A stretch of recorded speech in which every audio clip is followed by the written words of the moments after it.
Okay. Okay, I'd like to call the August 13th, 2020 meeting of the Richmond Parks and Recreation Board to order. And would like to have approval of the minutes from the July 9th meeting. Move to approve the minutes from the July. Is there a second? Second. All in favor? Aye. Opposed. Richmond Parks and Recreation Department provides for the positive development and well-being of the Richmond community through the provision of parks, greenways, trails, and recreational programming and facilities while working in cooperation with other service providers and partners in the community to maximize all available resources. Administration report. Hi there. Thanks for everyone joining us on Zoom and here at the Hutton Community Room. Glad to see all your faces. I want to talk through the presentation. We've got our Employee of the Month here, and Doug Spears was nominated. He has been with the parks for 12 years. He has a Tech 2. His favorite park is Clear Creek Park. A perfect day for him would consist of everything on a project to go right. And one wish for parks is more people and more money. So hopefully you can see that fun little picture of him after when he's sliding down the slide. This was captured not too long ago when they were putting in some of our $35,000 worth of repairs to Glen Miller Playground through our bonds. So that all wrapped up about a couple weeks ago. So we were able to get that playground right on schedule with the repairs. I want to share some good news stories. We are doing amazing at the Double Dollars for the Richmond Farmers Market. I'm just floored by Caleb's energy for this program and Reed Health's commitment to doubling these dollars for our community. Also, we've been finalizing a rose garden survey and just wanted to highlight the fact that it has been finalized and we're working with Gordon Moore on the lease that was done several moons ago. And that lease actually tried to find the pinpoints of where the All-American Garden was and the E.G. Hill Garden was, and we wanted to capture that, but then also kind of widen it a little bit. So we've been working with the Rose Garden on that, and that's been finalized. So we're moving forward there. The paver project for their part of their master plan will begin in August 17th and go through October 17th. So I wanted the community to understand that the Rose Garden will be closed during this time, but this is for much needed improvements, and that's very exciting. I also wanted to say that Rose Garden in Pistol Falls was featured in Small Town Living USA in July, and the Richmond Symphony Orchestra Music Garden at Glen Miller was featured on Travel Awaits on July 14th. The Greenhouse is a finalist for the Indiana Governor's Award on Environmental Excellence, and the announcement is scheduled for August 21st. And that is a huge accomplishment. If you'll remember, I begged the park board to have an open mind about the greenhouse going forward when I got here in 2016, and to be a finalist for the Indiana Governor's Award on Environmental Excellence is huge. So thank you. I just wanted to make sure that you realize how instrumental you being open-minded about some of our efforts going forward has really transformed what we've been able to do within the park system in a sustainable way. So talking through some of those efforts, they've been hard at work trying to get some beautification done. This is our fossil pile over at Bicentennial Park. People field trip here, families come, they dig for fossils that are found right here in our gorge, and we've been working on making this area a little bit more user-friendly. So it's boxed in now, and there's some additional improvements to the signs there that focus on the fossils and right there in our gorge, and that's exciting. We also have the Floral Division who's been taking down trees there. We do have a certified arborist in training. She's hard at work here. You can see a tree that she's getting ready to cut down. She's cut down 6 in Bicentennial Park alone, and working on that certification to be in that option to be done, so she can be an arborist here for us in our park system, which is amazing. Also, South 10th Street Park was adopted by the Women of Wayne Republican Party. They put in this wonderful flagpole here, and we just finalized all the landscaping around that. So a light and a flagpole has been here. It's kind of a gateway to our city's oldest park, South 10th Street Park, and what a nice little improvement there. Also, the city building, I don't know if you noticed when you walked in, they've been doing extreme maintenance overhaul on the city building lawn, and we're really thankful that they had the opportunity to take the time to do that. They worked for weeks on end to get the weeds and everything, good to go. And so they've been working really hard, and that has been noticed by several. Middle Fork, they've been working really hard out there. You'll see some things that are finally blooming from their efforts last year, as well as they worked really hard on the entranceway to the service center this year. So we'll see their blooming efforts next year. AG Hill Garden, they've been working there. We have a RSO event tomorrow, and with the rain day being Saturday, where people can go through the path and also go to AG Hill and the Rose Garden and listen to some music, and so they made sure that this is ready to go. The fairgrounds, and a lot of people don't realize that we supply landscaping for the fairgrounds on L Street before the fair each year, and also Westside Lions Park is in the middle of there, so that's a partnership that we have with them. Star Jeanette has never looked better.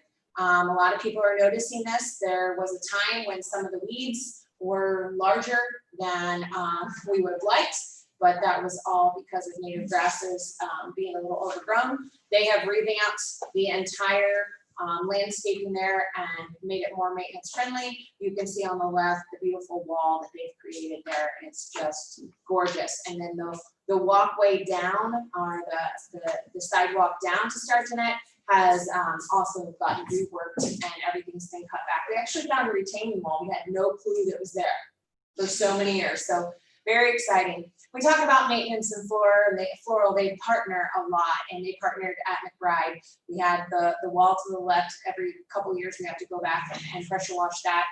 Nate Davis worked really hard on pressure washing that wall, as well as pressure washing the upstairs deck there, to try to help that not come back each and every year. So the maintenance and floral work together on that with a beautiful landscaping to come out. Maintenance division's been mowing, and maintenance is a daily task for them. They replaced, you see the bubble structure for Glen Miller on the bottom that is no longer compliant, so now they offer a railing. So these are things we have to keep in the back of our mind when we're doing these kinds of playground repairs, and really every year we go back and audit these so we know exactly what is compliant and what is not. So we fixed that, and we've been fixing the docks on at Middle Fork, and we've completed that task, which is amazing. You'll see the bench up top. I don't know if you can see at the bottom, but they've been replaced with fairly new benches, and so we're really excited to have all those replaced around Glen Miller playground area. We did have a tank arrive at Veterans Park. It was phenomenal. Unlike anything I've seen before or heard. Once that tank started up, it was exhilarating. And we did have a little bit of damage, but maintenance got in there and reworked the area, got a grass mat down really quickly, and all of that has been completed with the damage that occurred from the tank. You can see the tank pictures here. Lots of exciting stuff. I have some in the happy folder too that you can actually look through. I wanted to talk to you a little bit about Bob Bowen is one of our seasonals out at Middle Fork, and he took the time to actually pressure wash the entire deck system, and that was amazing for us. Always we're combating geese and all that happens along those dock slips, but we're really happy and appreciative that he took the time to get all those docks washed. Recreation division, we've been still working hard at trying to promote and keep events working smoothly. We had our movies still in the Glen through August. Every Saturday, walking club is still being done, and softball leagues are still being done. So these are some people who won door prizes at the last Walking Club. So thank you, Keith, and you're listening in. Also, Farmers Market, I wanted to share with you some of these amazing comments. One comment said, I truly love and appreciate our farmers market. Went out of town this week into a larger city farmers market, and it was nothing compared to the Richmond farmers market. Another quote really quickly, hands down the best farmers market I've ever been to in Richmond. And compares to the, I can't read that. Anyway, quote there, I'll send it to you, but very exciting stuff happening. And then also we have the Great Deals newspaper that comes out, the flyer, and that's been a really big push for people to get down to the farmers market. We had some amazing vendors this last week, and I wanted to share some of those pictures. We had a new cheese vendor, Downing Farm has been available, and then the Barn at Home with bringing out their fresh cut flowers. So really cool pictures of wonderful vendors. This is, you'll remember the Eagle Scout project. I wanted to update you on that. Nick Rader came here as an Eagle Scout project and wanted to have a lasting impression and option for the Revolutionary War down at Veterans. He has been working very hard, got a lot of solicitation, donors involved, and help to get this done. So this is where we're at now. Now we're waiting on the monument, and very exciting stuff. And Nick's been working really hard, so I wanted to update you guys. This is the Hibberd Science Summer Camp. And that was yours truly. You can see on the bottom, I said yours truly, Miss Washington. She had asked me to come speak to the ladies at the summer camp, and they were wonderful. They're doing some water quality testing. I think we'll hear a little bit more about that in the next coming weeks or the next coming board meetings. I don't know. Do you have anything you wanted to add to that? Team at all? Just, we had a great time, and the kids are very excited to share their results. So some of the things that they did was they did water quality testing at Glen Miller Pond in the spring, and I think we did some at Middle Ford and also at Springwood. Yep. And so they want to share the results with us as they come to do a special presentation. Great group. And this is the golf division. Obviously, I wanted to share with you a little bit about Danny's extra efforts. So Danny is our greenskeeper, golf superintendent, and I'll tell you, he has went above and beyond for this course, and it does not go unnoticed. There was a group coming out, and he actually cleared the dew from the path up to the green, and this is called, and Wes can chime in if he wants to. I think it's called something alley. I can't see it on the bottom there. In Hogan's Alley. Ben Hogan's Alley. So this is very there you go. Ben Hogan's Alley. It's an upscale procedure that that Danny provided at our municipal golf course. So for that to be done is amazing. And this just shows you what pride that they take in this area. Danny's been working really hard at cleaning the maintenance area. After the auction, we were able to dispose of some things out there. They made over $3,000. It's like roughly $3,800. And so he wanted to keep going with those efforts. And so we got him a roll off, and he's been anything that didn't go in the auction, we scrapped and got a little bit of money for that as well. So he's been working to clean that area up by the maintenance complex, which, I mean, even when I was here back in 2000, it was like that. So it's very, very big deal there.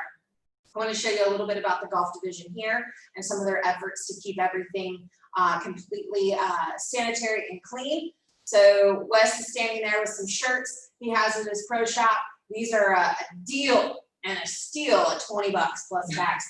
And so he's showing these, they're flying off the shelves like hotcakes. And I wanted to show that we've at both entrances, we have some tables with masks in case people come in and need a mask very quickly. We have those available, and of course the signs out front showing masks required inside the clubhouse. On the very right hand side here, you can see Wes putting up the handicap flags. He can talk to you a little bit more about that, but that is so the cart can actually get up closer to the green if anyone has a need to do so. And so he has several of those flags that can be put on a golf course to accommodate anyone's needs. Hold on. I got more to go, but it's not letting me go. Okay, do you know what? No.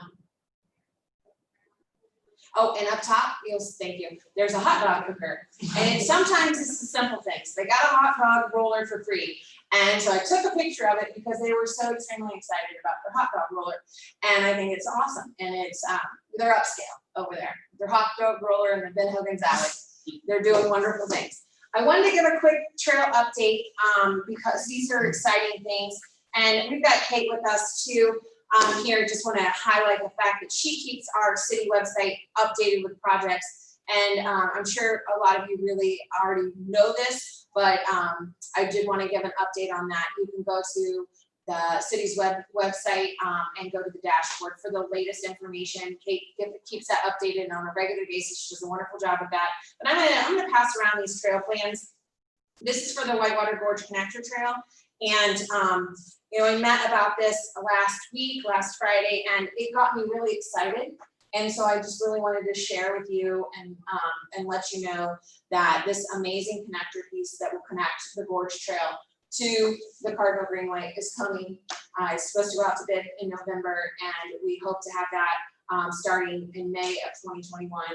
And it's going to be unlike anything else we've really ever had. There's going to be an overlook that you can see down to Veterans Park. That overlook is actually going to have a swing and bench, a couple benches. It's going to be a really nice addition. There'll be a gradual slope, so you can ride up or walk up to that lookout and then traverse down to the Cardinal Greenway. So we're also updating the trash cans. We'll have a pet station and all the benches inside the D Street trailhead, which is actually ours. So that we own that as a city, and then the Cardinal Greenway, of course, is about 300 feet up north. So I want to share those with you. You can look over those if you would like. If you have any questions, let me know. And then we've also got the National Road Heritage Trail. We're working on the mitigation right now for some of the trees that will be removed. They're ready to award it, and then construction is scheduled to begin next year as well. So potentially it could be this year depending on what's going on. So lots of great stuff, East Fork and the Whitewater Gorge. And trails are essential when you talk about connections. And so I'm really happy for these things to be happening right now. Can you go ahead and get my slide? It's not allowing me to move forward. So Make Star Park Shine update. I just wanted to show you some of what we have right now and what may be coming through. We have a campaign going on with the Indiana Housing and Community Development Authority. I sent that information out, but I just want to remind the community that we still have time until the 31st to get donations for this playground. We'll be talking about some of the bids tonight. We have lots of them. We'll also be scoring those up until next week and then awarding the bid in a special meeting. So we're real excited to see what people are outlaying for us on terms of what a potential playground they see in this area. And I'm really excited to have this as our last playground to be completely compliant in the city of Richmond for all of our playgrounds. And that is a huge feat. And it's a huge accomplishment that we started working on when I first got here in 2016. It's very important that we take the youth of our community seriously and the families, and we're really excited to be able to be working on this project.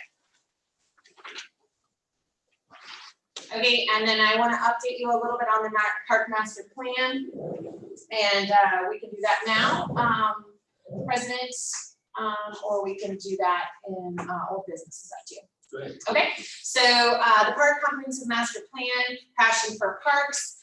We have some things happening right now that, if you could do the next slide, sorry. Okay, so just wanted to let you know where we're at. Step one, obviously, the timeline's reviewed, the short-term initiatives are reviewed, and the long-term initiatives are reviewed. I sent the board those documents. If you have anything or any additions, please let me know. The IDNR will review this, and that's step one. Step two will be that the consultants, TSW, will come, they'll present to the park board on 9/10, and we'll release that information and capture any changes by the community or the IDNR or the park board and mayor, or anyone else who wants to weigh in on those changes. And then step three will be the second presentation on the 8th.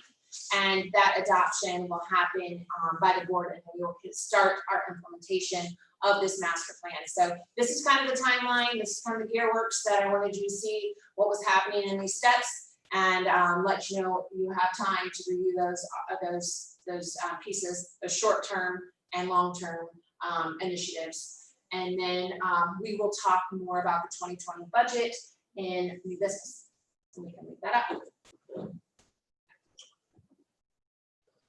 Okay. Any comments, questions? You want to do Jim's report? You should be online. Oh, is he? I'm sorry. Sorry, Jim.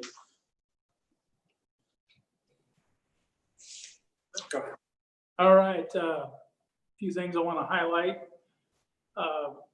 Yes, we got the wood and the bumpers finished on the docks at the reservoir. We also replaced the wood on the south launch ramp. We've removed a few trees within a couple of our parks, regraded the hill by the pickleball court that had washed away, and we got that, we believe, fixed properly now.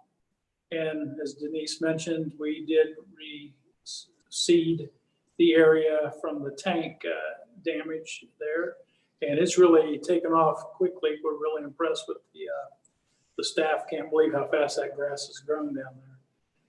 We also cleaned the pool inside the tank from the construction of the new slide. It got a lot of dirt and mud in there, and after they got finished, we got in there to clean that all out. And removed overgrowth on the trail from Test Road that heads to Richmond High School. And like she said, we've finalized the playground here at Lynn Miller with all the parts that we've ordered. That's a few things I want to highlight. Do you have any questions? I don't think so. Thanks, Jim. All right, thank you. Sheila, you up? Sheila actually had a funeral today, so Tanya's gonna, I think she included the memo. She was able to get you your financials prior to this meeting, however, on via email. But Tanya's gonna take over from here, and we'll both try to tag team, answer any questions that you might have. We did give you the latest version. A couple of things that Sheila did want me to point out. Denise did mention, under miscellaneous income, you'll see it under the 1301 account. You'll also see it under the 9502, which is golf. There's the entries that were made from the auction that the city had. Golf had received $3,886, and Parks had received $2904.31. Denise did say that there's some additional funds that is coming in. We'll go to Highlands miscellaneous income revenue line once all that scrap has been processed and the payment has been received. So as far as where we stand on the budget this month, as you can see the numbers there at the bottom for the 1301 account, the revenue and the expenses, and then the net. That would be on your page 4 of the first set. The Highland Lake Golf Course revenues and expenditures is what is next. We're extremely excited. Wes and the team had a wonderful July. They're positive, as you can see, a little over 15,000 just on the month. The one that we're talking about next is WPS. There's not a lot that's been added. Nothing, as a matter of fact, really comes to mind on that one, as the senior center has been closed since March. So there's nothing really there to report. Caleb's is the one for the farmers market that was not included when we sent the email out. There were a couple of items that we were trying to get a little bit more clarification and information on. That he did finish the month in a positive as well. McBride, while we did lose some revenue this season with the Jazz and the high school in Seton, there were also the tournaments that I know Jim and Denise have talked about prior to. So in a sense, it's been, it was kind of a blessing to have those tournaments from Ohio and Dayton come, because it did add to the revenue line there.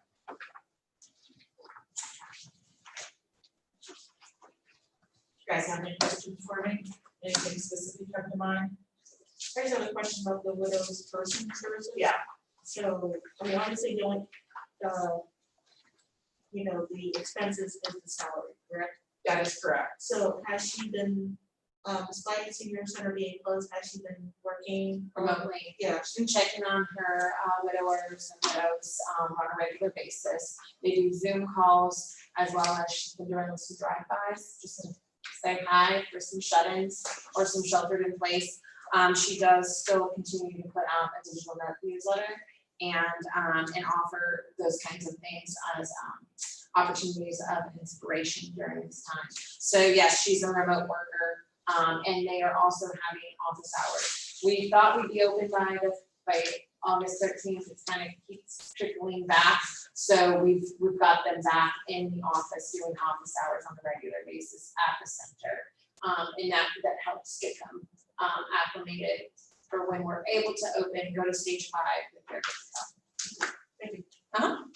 And the other thing I want to add is that we've been lucky when we've had anyone who's been out for any period of time at the office, or if we have someone on vacation, we can pull from the center for coverage, and that's been very helpful. I have a few questions as well. Okay. In the 1301 account, I see, if I'm reading this right, the income for the 0805 for the pool and the senior center, which obviously hasn't been great because of the summer, but I don't see where the expenditures were listed. Have we had any expenditures for the pool, even though we haven't had income? No, sir. So that's a very good question. You'll see in 0805, up until where you see the facility rental pool and the sales tax. The other two are senior center related, which they're on schedule and on budget, even though they're closed, and which is great. But the pool, there have been no expenses, there have been no revenue, but there's been no expenses. And we'll be probably providing some reductions, formal reductions to council for that. Okay. So we'll help offset for next year's budget. Okay. A few more also in the expenditures under the 1301. I see we're getting close to budget for fleet maintenance repair parts. Mhm. Are we at all worried about that for the rest of the year? I see we're at 98%. Okay, I'm so, reading this right. yeah, no, you're correct. Right. Yeah, you're reading it right. So we had damage to a vehicle, then that's what we had to utilize for that particular vehicle to get it back on the road. And the good news is that that is a, which let me find it real quick. Are you looking at the 2213 in supplies, or are you looking at the That's what my 3623? question is. 2213. Thank you. 22, so it's a supply account, and if we have any additional supplies that we will need, we can transfer those from equipment maintenance repair parts. Okay. That makes If that's a necessity. There's also a possibility that there's a lot of money that's still encumbered from blankets, so we typically start going through our Oh, blankets. I see. If we don't need this much money left on this or that, we will go ahead and start closing or reducing so that we have overflow. That's a good point. The encumbered is 10,600 Yeah. and 93. Okay. And that is in case we have any of those needs. That makes sense. Okay. And then I just need some clarification at the bottom for this 1301 account. Again, if I'm reading this right, these reports are complicated. I know, right? It seems that we're so far at a deficit for the year. Actually, the unencumbered balance, you'll see, we're at 781. The deficit will be the activity for the month. And that is because of the installment, the tax installments. There was a deferred tax installment. So we didn't get everything for the first installment. So we're waiting for the second installment. When does that usually go? They usually it's in December. Okay. So it's a good question. And then the last one, under the golf area, I'm sure things are looking really, really good in golf. But I'm looking under the gift certificate purchases, and we're a lot farther behind than we usually are. I didn't know what caused that, and if the other growth in area would cover that this late in the year. Yes, and we actually did some budget adjustments. And that we should let the board understand that was one of those we adjusted down, and that was because previously when different maybe like a 10 play was purchased, they would purchase it under a gift certificate. Now that we have T-SNAP, they're purchasing it under daily greens fees. Okay, so that's the difference there. So while you'll see there's might be a major increase in the greens fees on 5003, which we did not decrease that down at all as adjustment because we feel certain we're going to make the 120. That previously was scheduled lower, and gift certificates kind of took in some of that revenue. Okay. Thank you. That's all I have.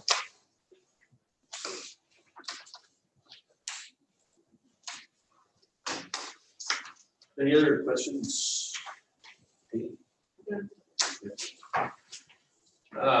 Thanks, Tanya. Well, Senior Center, Amanda.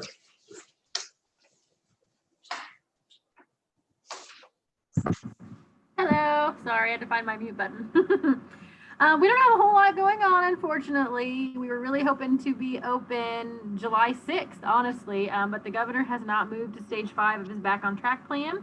So we are waiting for that. Once he announced that we do need to wear masks across the state, we did hang signs about wearing masks when we are able to open. And we're kind of ready to go. We've got signage everywhere. We have stickers on the floor that help people realize how far 6 feet away is. We've got some different policies and procedure changes that we created to kind of help keep everybody safe. And now we're just waiting for stage 5. Okay. Anything for Amanda? I just want to commend Amanda because still she's finding additional efforts to be creative and continuing to make budget. So one of the things that we implemented is that instead of refunding memberships, we're continuing to move those back. So since we've been closed since March, that March membership obviously will be good until they need to for the additional 5 months. So however long we're closed, we'll extend their membership for that long. So that helps us be able to not have so much refunds or additional needs for our finance end of things. But we also have people who are renting the senior center for practices, or potentially the community orchestra rented it for some music practices and things like that. So at least we're servicing that, and then we have a custodian on hand every day to check and make sure everything's good. And then we also have our meals that we deliver through live stream, and they still use the kitchen. So it's still things happening on site. It's not dead to the world. So we've still got stuff going on. Caleb, the farm report. Good afternoon, everybody. As Denise mentioned, things are going really well for the farmers market these days. Just want to highlight a couple numbers for you guys. So we're averaging about 25 vendors in market these days between the Tuesdays and the Saturdays. On the Saturdays, it's getting close. It's inching closer to 40 every week. We had 45 vendors this past Saturday, which isn't reflected on that report because I hadn't put that into my spreadsheet when I put this together. But we are seeing record use of the SNAP EBT program, as Denise mentioned. We with the double dollars for the pandemic EBT, have seen a huge growth of that program. Last summer, we had about $12,000 utilized throughout the whole year, or throughout the whole summer, excuse me. And this summer, we've already passed 15,000. So that's been huge for us. We're continuing to see, I think we had last Saturday over $1,600 redeemed on that day alone. So that's been huge. We've gotten a lot of new customers because of that, and then regular customers who are purchasing more. So that's really great. Similar things happening with our vendor sales. And our vendor fee revenue is actually doing better than I had expected, honestly. So been pretty happy to see that. The number you see on the report is only daily pass fees. So we've also had several thousand in season pass fees that's come in. And then our merchandise is also doing quite well. So people, when they do come to the farmers market, are spending more money. I've heard that from a lot of customers, and I think That's partially because there's less other events happening in the community right now. So people are kind of treating this as their festival time while they get their essential grocery shopping done. So that's been great. We continue to utilize the online farmers market. It's slowed down a lot. I had one of our interns, Molly Cullen, do some analysis over the first 4 months of usage, and we definitely saw our peak in May.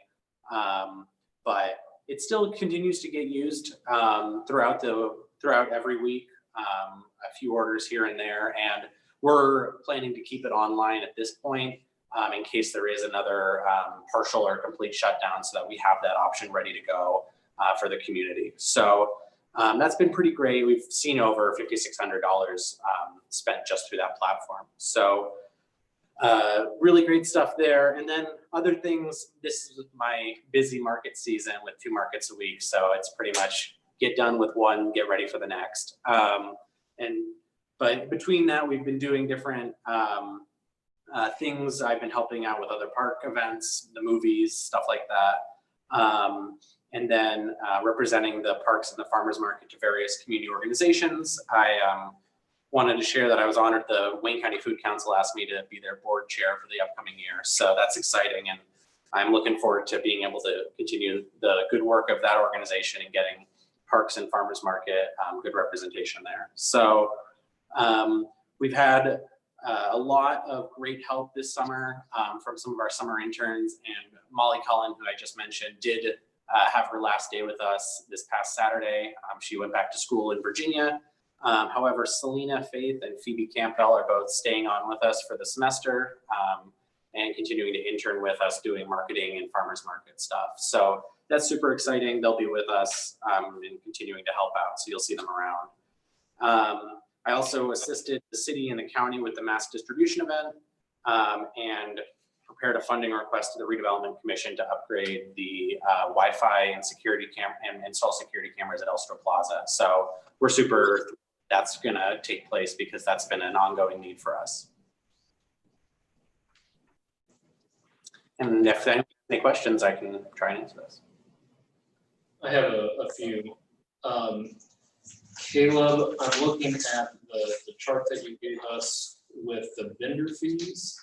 And I'm seeing on the 25th, we had 38 vendors and $120 in fees collected. And then the following Saturday, the same number of vendors with less fees collected. What accounts for that?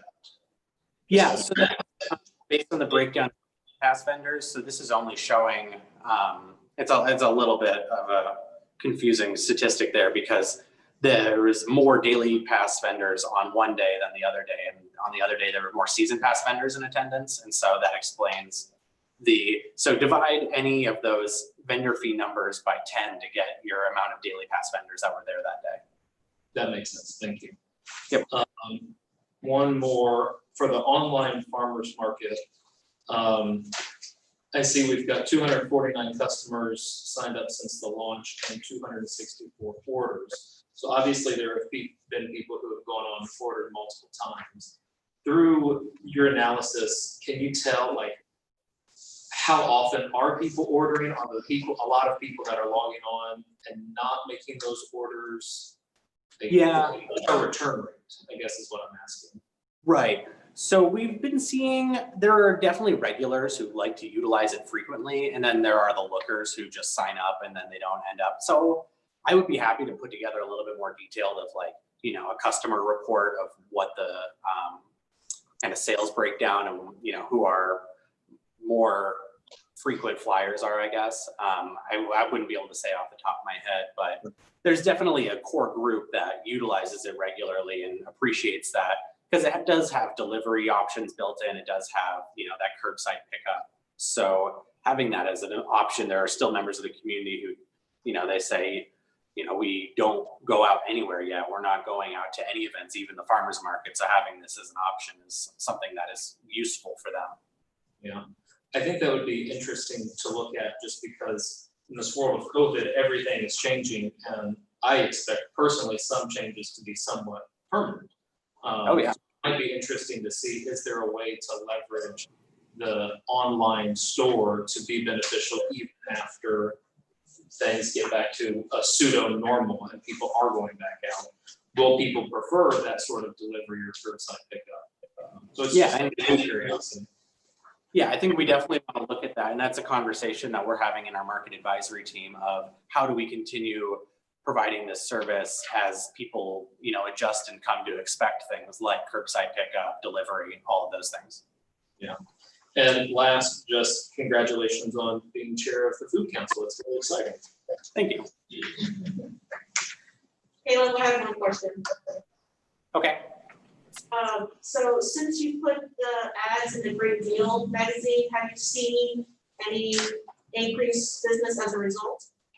Yeah, we have. I kind of informally surveyed all of the vendors who placed advertisements in that in the magazine. We offered that as an option to any vendor who would like to put an ad in, and several of them did report that they had new customers who either indicated that they were new, or a lot of our vendors kind of informally keep track. And they said, yeah, there's people who, you know, I saw them pulling out their stack of coupons that they cut from the magazine and rifling through to find mine and getting their free honey dipper or their, you know, free set of scones or, you know, things like that. So it did bring in some new customers, and there were some people who also are regular customers who were like, I got that coupon and it was so cool seeing the farmer's market in there. Awesome, thank you. Yeah. Any other questions, comments? Thanks, Kevin. Thank you. Keith.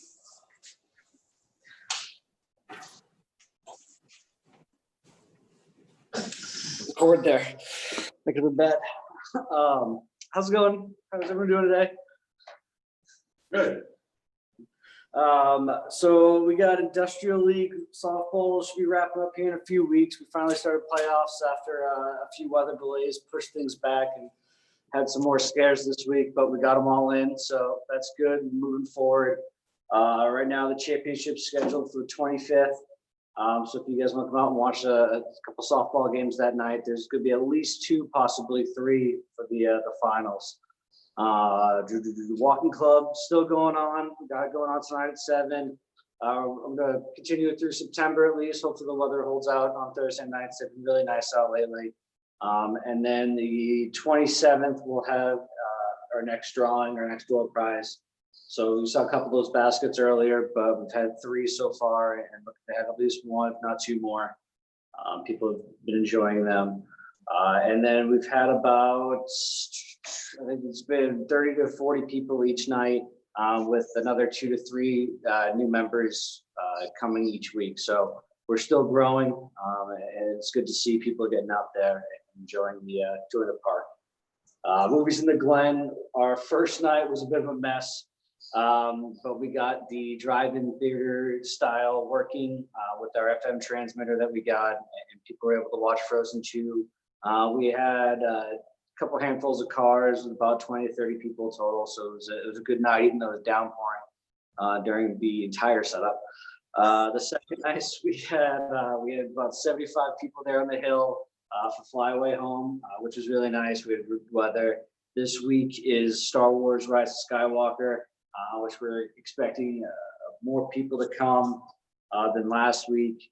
And we also have the Census mobile group coming. Kate got them to come out and help us out and do their thing down by the springs starting at 8 o'clock. Kate, do you want to say anything on that? There's gonna be free popcorn as well, so there's gonna be a limit, so come by, get some free popcorn and get assistance completing your census. It really is important and everyone counts, so this will be the kickoff on the mobile unit, so there's gonna be a bunch around the city, so thank you for your support and coordination on that, Keith. Of course, thanks for getting that set up and bringing the free popcorn. And then next week we have Overcomer. On the 20, I'm going to blank of the name. It's that next Saturday. Yeah, next Saturday at the Hill. So weather permitting, we'll be out there every night. And if it's just rain, we'll be able to set up as a drive-in here by Shelter 9 which is something new that we're doing this year to trying to keep it going, get people out there. When it comes to some future stuff, the Wayne County Challenge, we've been looking at doing more virtual races this year, and I think it hasn't been officially put down yet, but we're going to be doing virtual races. It's what half of them have been so far, and to keep the crowds down, most of them are about 250 people each time, plus spectators and families who come out. So it's and volunteers. So it's hard to do those events with what's going on and getting everyone through the same finish line. So we're moving it to virtual. We haven't locked down how we're doing scores and placements yet, but that's just something to look at. We're still having the races, and each race is still there to benefit other people. So in different groups. So still, please sign up and come do them. They're great activities. We've had plenty of good weather for them, but that's probably will affect the frostbite come the end of the year as well. So I want to make you guys aware of that. But other than that, we're just kind of keeping going and trying to get people outside and doing different things each week. I wanted to draw your attention to the 0803 1301 account. This is the actual sports account that we have. And I'm not putting you on the spot here, Keith, or anything. Like, he's been doing double duty with sports and community rec, basically, rolling that all up into one. But as you will see, in 2020, we did not have a budget. We had no budget. We did not say we were going to get any revenue. And we've made $6,200 because of continuing the softball. And on top of that, we had Reed Health come in as a sponsor, so we can have this softball league for our community. And I just wanted to make sure that everybody was aware that Keith has really kind of turned up the volume here on the sports leagues and the industrial league. And I appreciate that, and I know the board does too. Good job. Been a while since we've had any revenue in that department. That's true. Any other comments, questions? Thanks, Keith. Thank you. Don't trip going out. Wes. Hello, everybody. How's it going? Good. Well, buckle up because here we go. In August, our events have been completely nonstop. We've had the Indiana Football Hall of Fame, Smiley's fundraiser. We have the Men's City Golf Tournament that has 62 players in it this weekend, which is a 2-day event. They all play here first, and then they go to the Elks and Forest Hills on Sunday. We have put together all the tee times and pretty much put together everything for this event. National Trail, the high schools, they've had invitationals, boys and girls out here that's brought in 12 teams and 8 teams at one time. So amongst the high schools and their practices, amongst our leagues, our membership, our outings, and our non-member play, and our online booking, Highland pretty much stays solid. Is business 7 a.m. till 8:30 p.m. every day. It's a great thing. And today we had IU East Television come out and do some camera shots and some videos of our golf course. It's in really great shape. Even did a flyover for our drone, which I'm hoping to capture that, to put on our website to do a flyover for our golf course. September, we basically have the same thing coming up. Golf outings every Saturday with all the high schools coming to play, more invitationals, and let's go ahead and include IU East. Let's go ahead and bring another group of people coming in here. So they're going to be adding to the mix. We're already at 22,000 this month. It's only August 13th, so we're on pace of doing another good month. We did have lightning strike our golf course. It did hit our irrigation system. It did blow the computer, but we had a backup. The backup is now up and running. We did have some surge protectors underground that did blow, but they did their job. Instead of completely ruining the whole system and only did a little area, they've already been replaced. The water system's back up and running.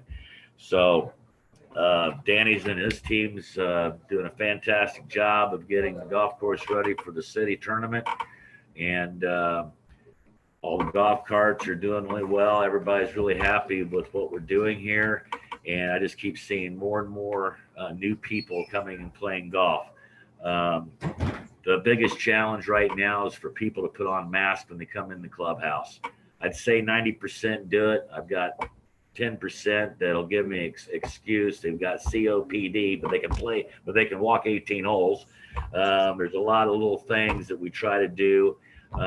Denise, if you can bring those masks out, I know we've got to pick them up from you this morning, but or I'll come and pick some up tomorrow. Those are much needed because we just hand them to people, say, hey, come on. So that's really, and I'm sure Caleb's got that same issue with people down at the farmer's market. It's just tough to get everybody to comply, but I think we're doing a pretty good job of trying to get it done, and looking forward to having a good September and a good October and a good November. I think you're going to see some really good numbers at the end of this year. So any questions for me? I have a question about the whole mask situation. So have you actually not allowed members to come in because they refuse flat out to wear a mask? Well, they'll try to refuse after you talk to them a little bit and hand them a mask. They'll either do it, or I've got this program. So they may not wear the mask, just pull the shirt. At least it's something. The members are pretty much on top of it. It's just a regular play that just seems like the golf course is a sanctuary of COVID-19, which it has been for activity, but it's everywhere else you go to. I mean, I know Kroger's got a mask required. I always wear my mask when I go to Meijer or Kroger. I still see somebody without a mask. So it's hard to get 100% people to comply, but I do make it, instead of just giving up and say, do whatever you want to do, I at least mention to them, hey, we require a mask. Here's one to wear while you're inside. For example, the high schoolers, I've put the coaches in charge. I've gone out and given them the masks. Said, when your students come into our clubhouse, put this in their bag. And then that way they always have it at all times. When they come in our clubhouse, they'll have the mask. And when they go to another golf course and clubhouse, they'll have a mask. So it's just training. It's just,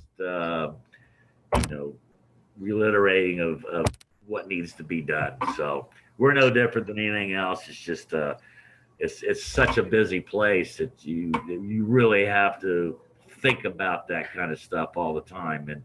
And we do. And I think that was my point. Hey, Wes, on the report that you sent us, it says in May you had 2,662 rounds, 2,662 rounds. Year to date, 7,857. Is that just through May, or is that number through what, July? Yeah, it should be through July. Okay.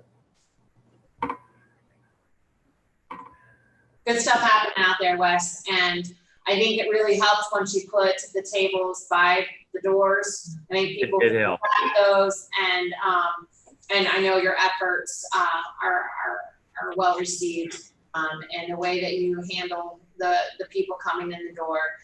So you're doing a great job. I appreciate that. Thank you. Any other questions for Wes? Thanks, Wes. Thank you. Good luck. Keep up the good work. Good luck at the men's invitational or the men's.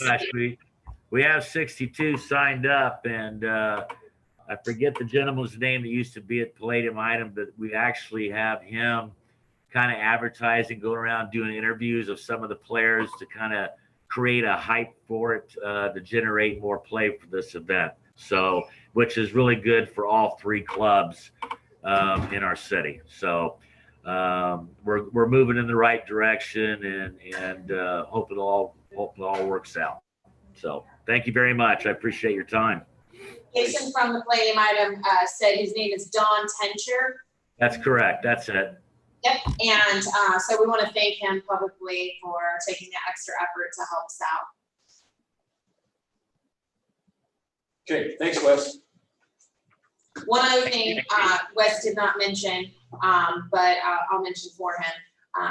The passion that is out of the golf course right now.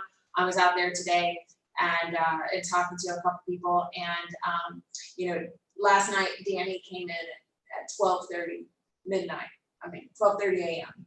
to do the spraying because he knew that was the best time that he had, so that it could be put on the golf course appropriately. And you know, those are things that people don't realize happen at the golf course. They'll come in at 2 a.m. and start mowing so they can be done by 6 a.m. when the membership starts arriving. So these are things that, you know, I want the board to understand that it takes special people and special efforts to make the golf course what it is right now, and a very special dedication. It takes a good 8 straight hours to do the spraying that he need to do, which is herbicides. And doing it at that window is really the best way to do it, because you really don't want that application going on with 100 people on the golf course, and it'd be impossible for him to get it done because you'd have to stop and start. Just to realize the safety factor of our guests, and still getting the job done. It's a 12:30 it's a third shift. It's 12:30 until 6:30 in the morning. So that's how you do things out at Highland. You do everything out on the maintenance crew. It's 3 o'clock in the morning until, you know, 7 o'clock or 8 o'clock, and they're done because there's just too many players out here to interrupt them. So and it works, because this golf course, Denise has seen it every week. It just gets better every week. So it takes special people and desire to be the best, and I think we have that team here. Thank you, Wes. Thanks. Okay, board concerns and comments. Abby, cool. I'm gonna pass this around. This has some thank you cards. I'll just kind of read one here, quotes or an email that came through. Parks Department, I'm sending a compliment for how beautifully maintained the bike paths have been this season. The landscaping along the paths added a lot of work to your department. The plantings are a lovely addition to the downtown area. Thank the proper individuals for their hard work. Something positive about the bike paths, which is amazing. And then Richmond Parks Department, your hard work makes me proud to be in Richmond, Indiana. Summer and winter is simply beautiful. Joyce Relly. So they're super excited about the facility on Waterfall Road, which would be the greenhouse. And then Denise, my wife, and I recently drove downtown and noticed how nice the flower containers and sidewalk beds look. We know the time and efforts involved in such a project. Please convey our appreciation to your staff, who obviously take pride in their work. And that was from Dwayne and Sandy Hodge.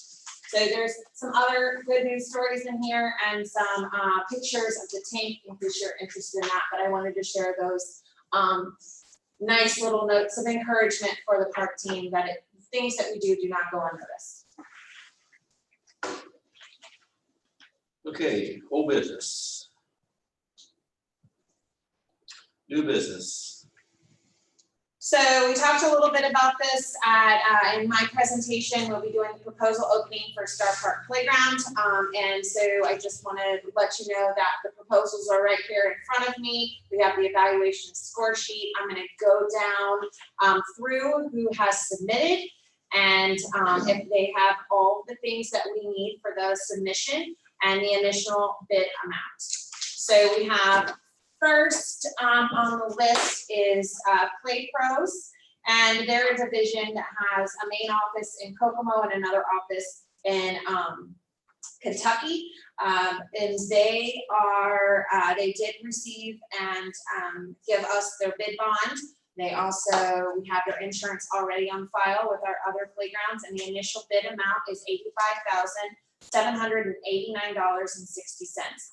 A lot of these playground companies actually bid a couple different designs, and they did some alternate bids as well that actually have fence options included, as well as other components if the money is raised accordingly. On the second option here, the second bid that we received was from Game Time, or they're also known as Sinclair. And you'll know that, and I'll just tell you a little bit about each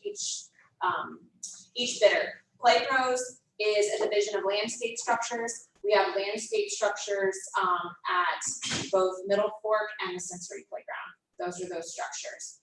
And then we also have, so those are the Play Pros. And then we're talking Game Time or Sinclair. We have their system at Springwood, and then we previously had their system at Middle Fork. So that'll give you kind of a heads up on that. And then Game Time, they had their bid bond. They also, we have their certificate of insurance on file, and the initial bid amount was $99,500 with an option 2 of $97,500. So we'll be looking at those. Miracle Midwest submitted a bid, and they included all the proper bid bond and certificate of insurance. Miracle, you'll know that we have their system at Glen Miller, and they were at the amount of $99,750. And then we have Mid-States Recreation. We do not have any current systems with our park system. They provided the bid bond on award. They will provide the certificate of insurance, and their amount is $88,096 even. And they're located in Ohio. And then the last one that we received was Recreation Insights. They received we do have their certificate of insurance on file, and they did provide their bid bond. Their amount is $91,316.14, and I believe they provided 2 options. And so those are our bids that we have received. I'm very happy to see that all of them are under $100,000, which was our budget. So I would invite the board to stay after to score these appropriately. We have 2 sets. So you're welcome to score those on the evaluation sheet. If you're not able to do that today, don't worry. You have a full week. And then we want to meet back here on next Thursday for a special board meeting to not only award the playground, but also approve the budgets that we're going to be presenting tonight. Any questions about the proposals that we've received? It looks good, guys. I'm excited. And then I also provided you a timeline, basically a construction and project schedule, as well as the specs that were sent out in your packet, along with the Star Park Make Star Park Shine sponsorship divisions. And you can have those to look through at your leisure. And also while you're evaluating, you need to look at those specs thoroughly you can. However, the evaluation criteria is on those score sheets. Okay, approval rules and regulations for Middle Fork. So I just wanted to go on the record by saying that we are reviewing the reservoir rules and regulations. There's been a couple things that have come up on bow fishing. So this has kind of been a hot button topic that we needed to make a statement on, and I wanted to make that with the board's approval. We have worked through legal counsel as well as the mayor to determine that bow fishing is permitted on the water only. Bow fishing is prohibited on all land controlled by the city of Richmond, which includes the shore, docks, and launch areas. And bow fishermen should ensure at least 40 feet of space between themselves and anyone else in the water. The other options we wanted to include with this were additional rules and regulations, so this could be posted.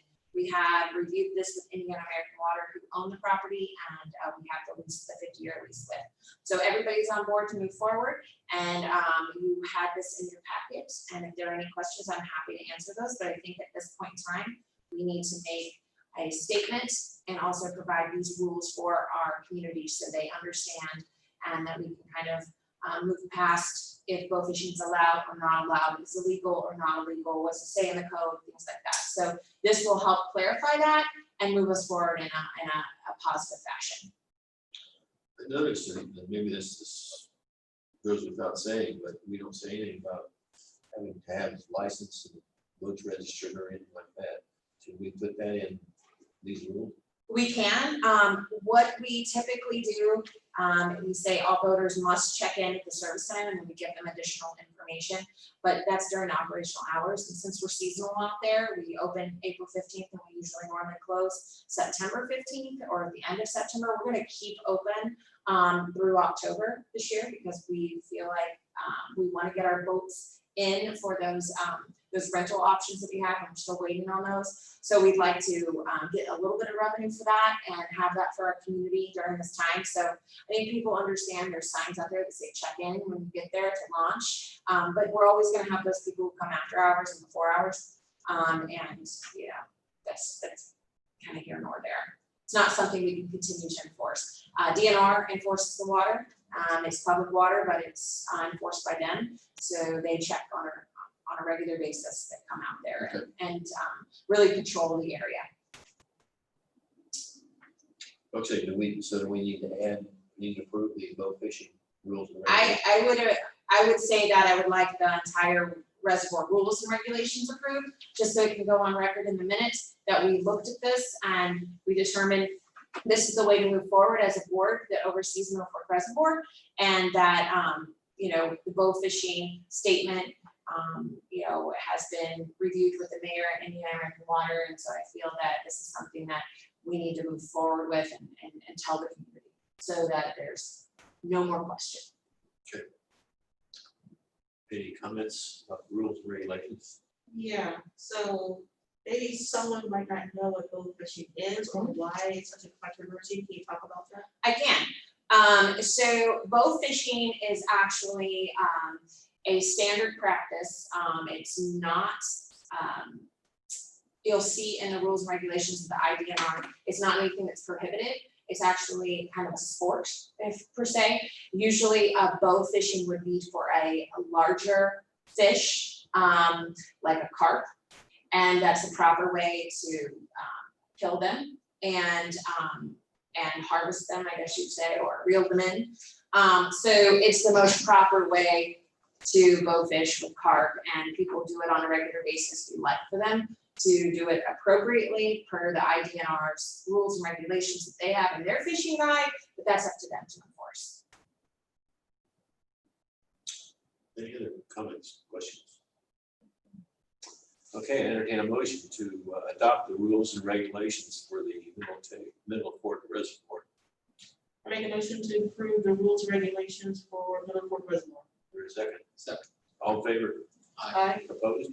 So we'll erect a sign out there by the launch pad and also probably on the north end by 227. I think this is important. We really haven't had local rules and regulations before out there because it wasn't needed.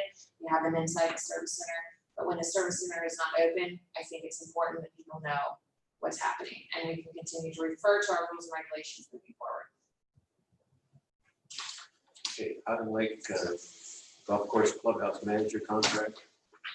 Yes, so this is kind of a new thing, but one that I'm happy to present and request approval of from the board here. As the board oversees Highland Lake Golf Course as the 9502 account, we do have someone who's kind of running out of hours on a regular basis towards the end of the term. So we have a part-time cap of 1,550 hours that we can have for any one employee. And that 1,550 hours, sometimes when you work a lot of hours, can go fairly quickly. And so Derek McNeely is continuing every year to run out of those hours prior to the date. So the actual hours start October 1st and they run until September 30th of the following year. So that's that calendar year. So we have until October 1st for him to be able to have hours to be there, but he's running out of hours very quickly. So in working with legal counsel and the finance department, I'm trying to figure out how we can still have Derek employed and with the hours that he doesn't have, knowing that we cannot add any full-time people to the golf budget at this time.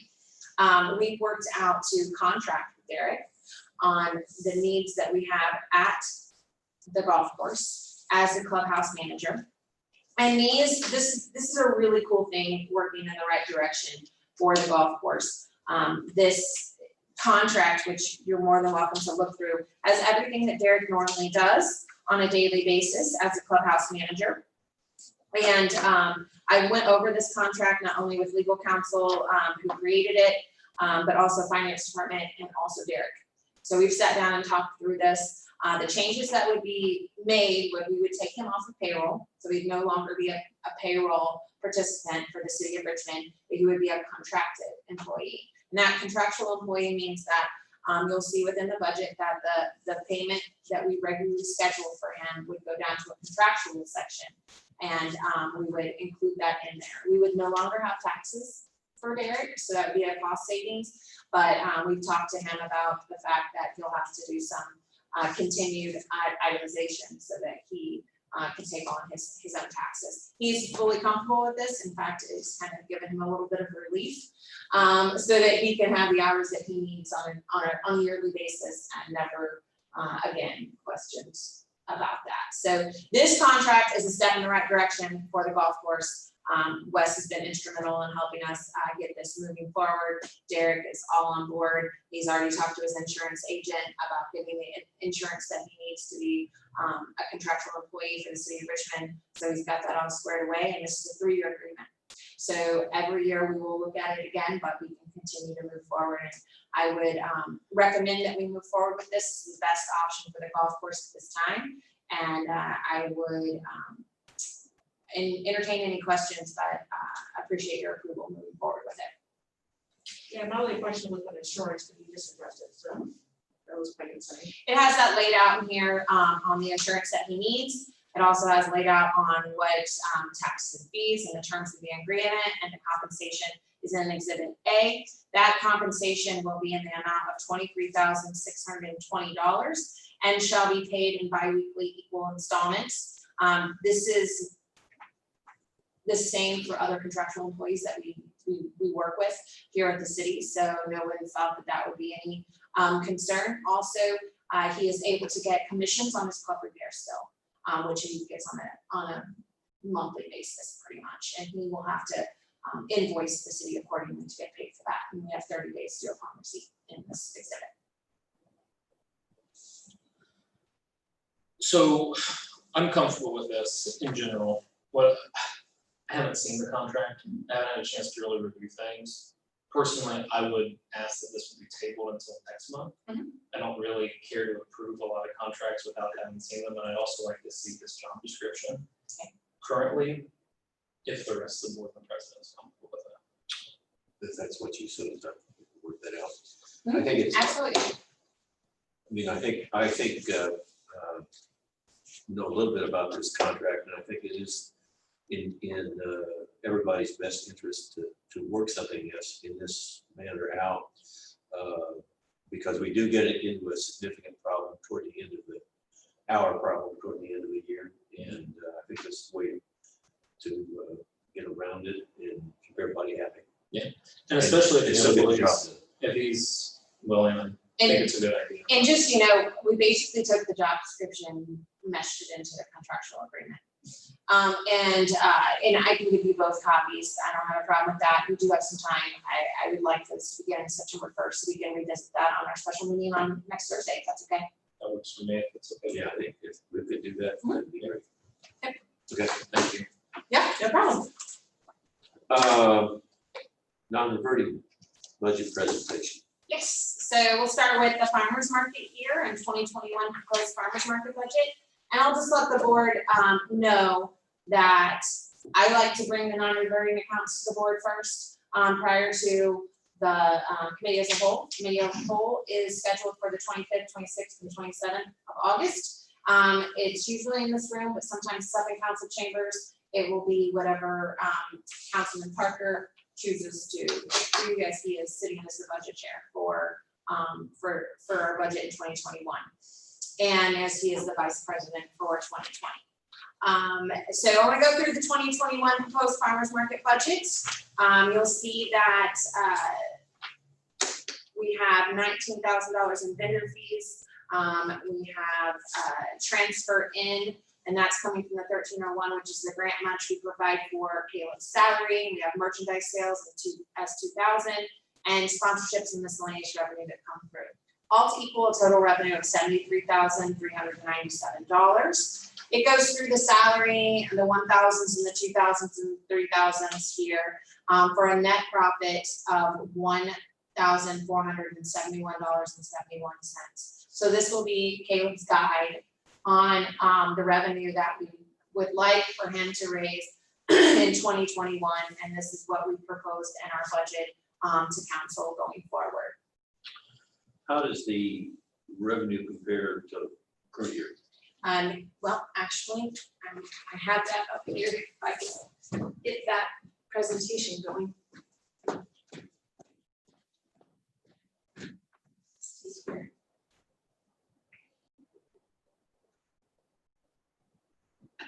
There we go. So here's the non-reverting accounts that I am proposing today, and I wanted to kind of show you the differences. So obviously the Richmond Farmers Market is a third over, and it is a little on the, as you see, the purple is the 2021, so it's kind of gradually continued to go up there. And let's see here, we'll see here, I've highlighted for you what was requested each year. And that might be just a little off from what was 71,925, which was finalized as of today. Let's see if I can go back to this. Okay. Any questions about this particular budget? We You said it was the 75, 78 is now 71. So 71. Well, the actual expenses would be 71,925 okay. on the bottom here. That's We had to change a few things as of today. But all in all, you can see a gradual increase here. So are these, is this the revenue or the expenses? The expenses we're requesting.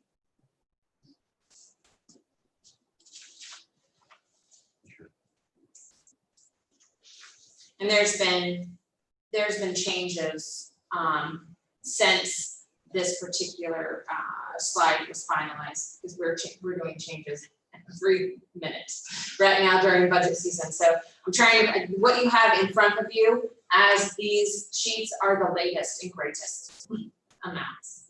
So farmers market, Caleb's going to talk to his advisory team. He feels strongly that we have not had any rate increases in several years. So he's going to talk to his advisory team to see if next year might be the year that we might want to propose that.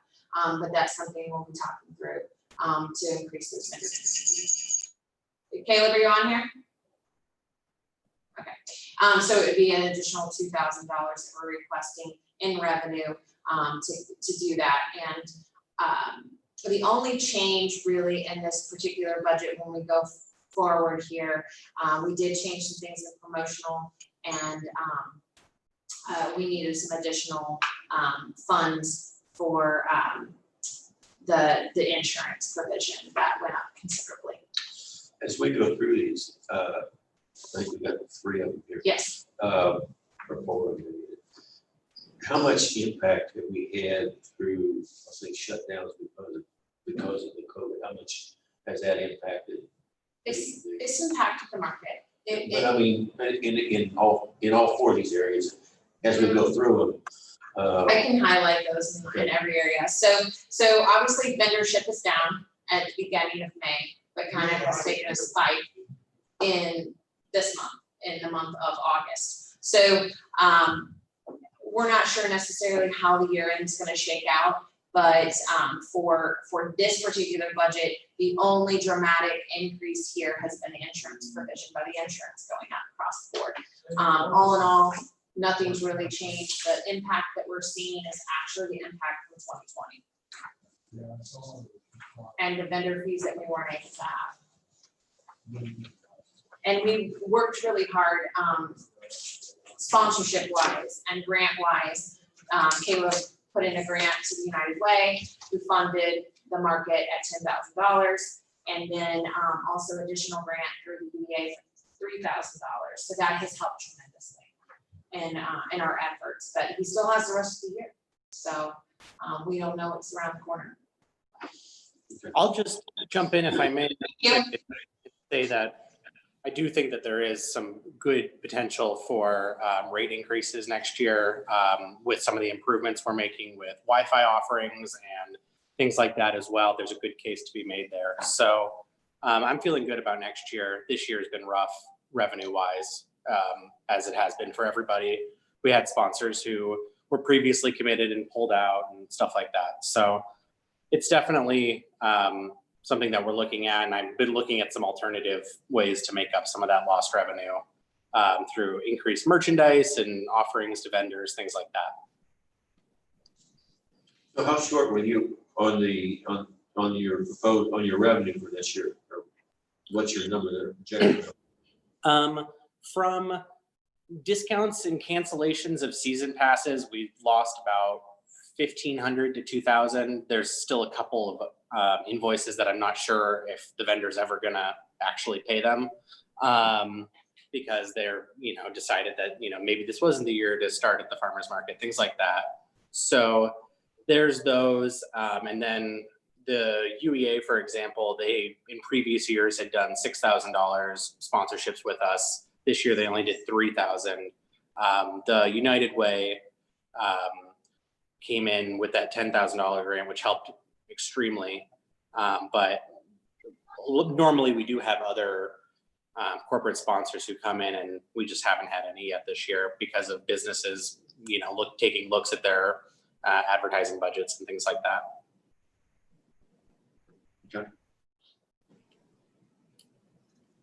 Okay. Any questions on the farmer's market budget? You have a full week. If you want to reach out for any other questions that you might have, I can answer those as necessary. Sound good?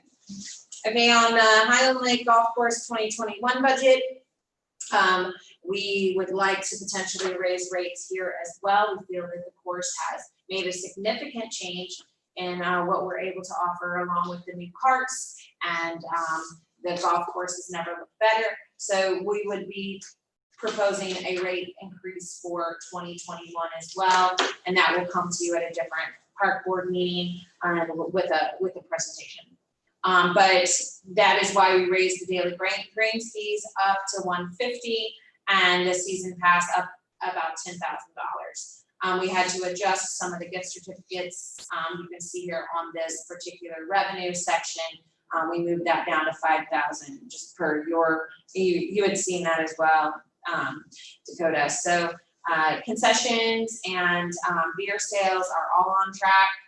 So we have compared, normally what we do on a 2021 budget when we're ready to go is we'll look at what the 2019 was, what the 2020 was right now, mid-year. It's a real hard for golf that starts in April to really see a mid-year until potentially end of September. So that's just the difference between golf and some of the other budgets. But again, feel really comfortable at where we're sitting here, and excited to move forward with making us the best municipal golf course around. So the request, the revenues would be $446,700, and the expenses would be $434,874.85, with a net profit of $11,825.15. And you'll notice on the back page here, obviously our lease payment is something we're gonna have to incur for about 4 years. And so that's something it's going to be beneficial. We already made the huge investment of the equipment, most of the equipment that we need. I mean, there's still just a few pieces, but really we have all the equipment we need. We have a great course. I'm working on T signs. We have wonderful carts that are in warranty. So if there's a problem, someone comes and checks out the cart. So all in all, they have what they need to succeed. And that's a good thing. Can you pay the card lease, 50, capital first half, or we paid all at once? Pay it all at once, and it's usually April. This year, it was a little deferred since COVID, but that payment was already scheduled and made, and then it'll be scheduled every April on going forward. Okay, remind me, we were slow in May, was it, or March, April, May? March and April, we were slow, but it ramped up again in May. So we closed the course for approximately 2.5 weeks due to COVID. And we came back with a vengeance.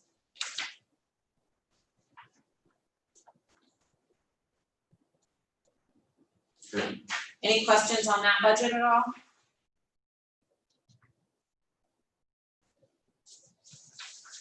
Now, does this revenue include what you think your new rates are gonna be, or It does. Okay. And I will note on 9502-4490, obviously, these are all the capitals that they would have loved to have had on the last page. They just didn't fit into the budget.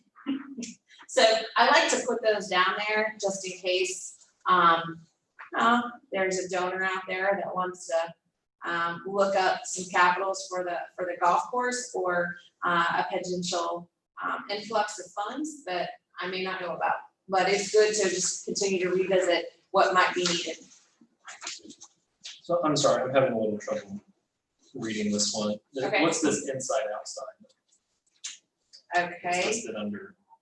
The inside, outside, okay, so pro shop is inside, is the inside workers in the pro shop. I The see. outside are the grounds workers. I see.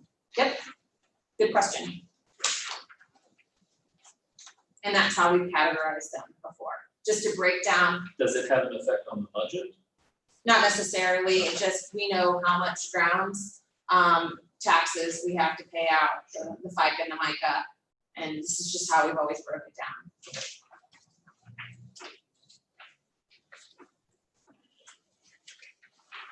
The other thing I'll have you note, and it's changed since actually today, in the 3421, we're actually able to take out that $600 for wellness. They put the wellness in for all the employees in our budgets and all of our reflective departments, and then they've taken them out and put it somewhere else. So that'll change for this particular budget. Have we always paid the insurance provision? We always pay the insurance provision out of this budget for both Danny and Wes. Okay. Mhm. They have to pay for that.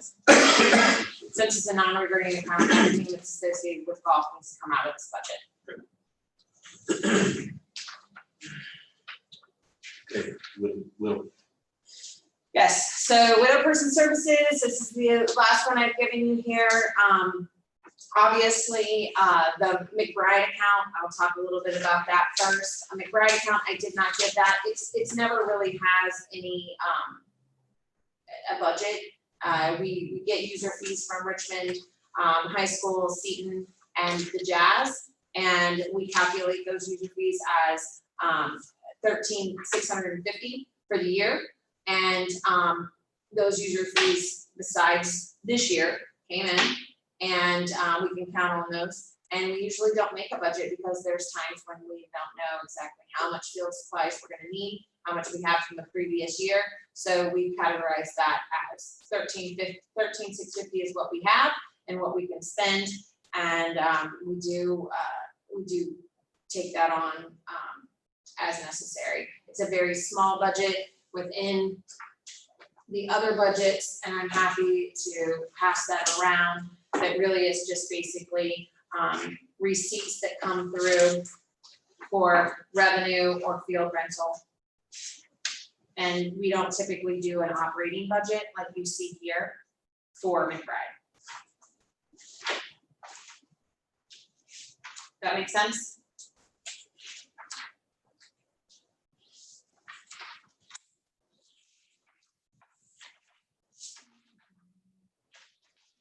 Any questions about that? And I'll get that one for you. There you go. This is the 13 tenant counts. I'm just gonna pass this around. It kind of is self-explanatory on how the purchasing the actual software does it, that there's very minimal movement there. But usually these come in and whatever needs to be done on the stadium is done. And that would be field supplies or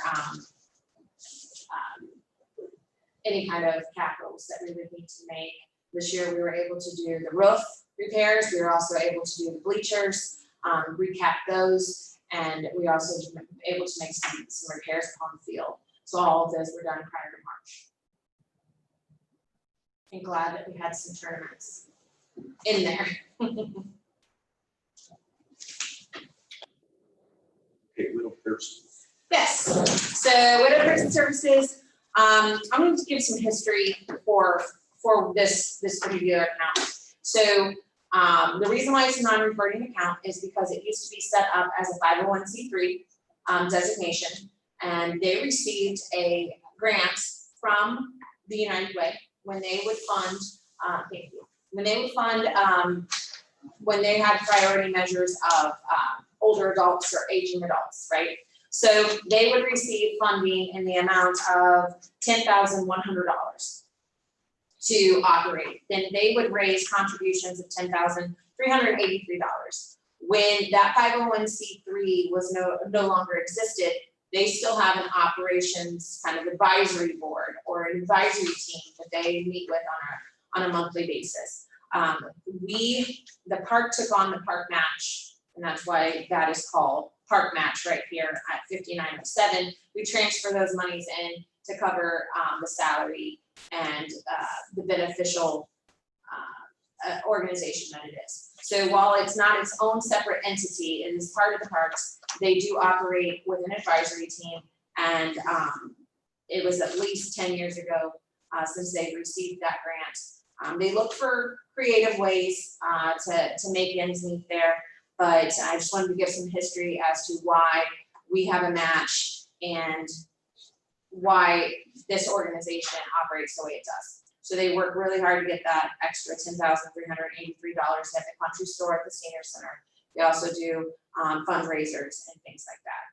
So this just showcases their expenses, which would just be very minimal at office supplies, general supplies, postage, and other administrative expenses, which could be a guest speaker that they would have to give a donation to or pay to come speak. Normally, all of the speakers are free of charge and donate their time.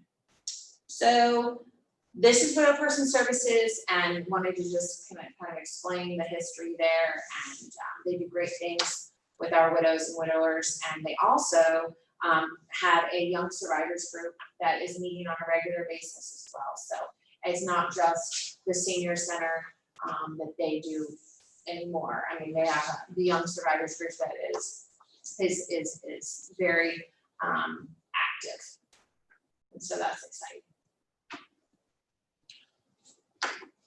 Okay, I guess from a board standpoint, I would request that we look at the budgets, and then as we come back to the special meeting next week, that we be prepared to vote on them. Okay? Okay.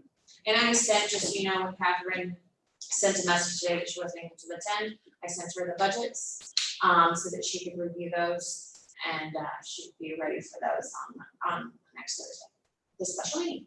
Okay. Other business. Just the scoring.